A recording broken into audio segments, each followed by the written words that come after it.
আসসালামু আলাইকুম বন্ধুরা। তো আজকে আমি তালের পিঠা বানিয়েছি, তো এই জন্য আমি ভিডিওটা শেয়ার করলাম আপনাদের সাথে। তো চলুন শুরু করা যায়। তো ফার্স্টে এখানে আমি একটি তাল কিনে নিয়ে এসেছিলাম। তো তালের খোসাটাকে আমি আগে প্রথমে ছাড়িয়ে নিয়েছি, তারপর আমি পানি দিয়ে অল্প অল্প করে তাল হাত দিয়ে ডলে ডলে তালটাকে বের করে নিয়েছি। তো এখন আমি একটি পাতলা কাপড়ের মধ্যে তালটাকে সারা রাতের জন্য আমি জড়িয়ে রেখে তারপর এরকম পানিটাকে ফেলে নিয়েছি। তো এর মধ্যে আমি এখানে 1 কাপ পরিমাণ চালের গুঁড়ো, 1 কাপ পরিমাণ আটা, লবণ পরিমাণ মতো, আর 1 কাপ পরিমাণ মতো চিনি আমি এখানে অ্যাড করেছি। চাইলে আপনারা চিনি কম বেশি অ্যাড করতে পারেন, এটা আপনাদের মিষ্টির উপর ডিপেন্ড করে। তো অল্প অল্প পানি দিয়ে আমি একটু আঠালো ভাবে একটি ডো তৈরি করে নিয়েছি। তো দেখতেই পাচ্ছেন, তো হয়ে গেল ডো তৈরি করা।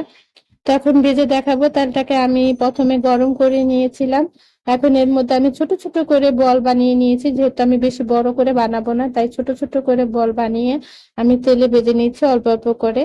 তো এই যে আস্তে আস্তে কালার আমি একদম নিজে আছে কিন্তু ভেজেছি, কারণ এটা উপর দিয়ে হয়ে গেলে ভিতরে কাঁচা রয়ে যায়, তার জন্য এটাকে একটু সময় নিয়ে আস্তে ধীরে ভাজবেন। অল্প আছে, তো এই দেখুন কি সুন্দর হয়েছে আর ভালোই ফুলেছে মাশাল্লাহ।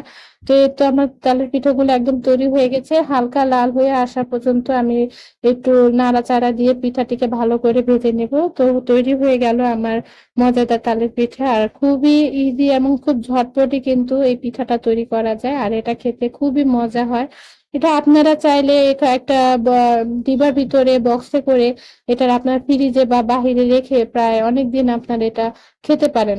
তো আমি এভাবে সংরক্ষণ করে এখন রেখে দেবো। আমার ছেলে ঘুরে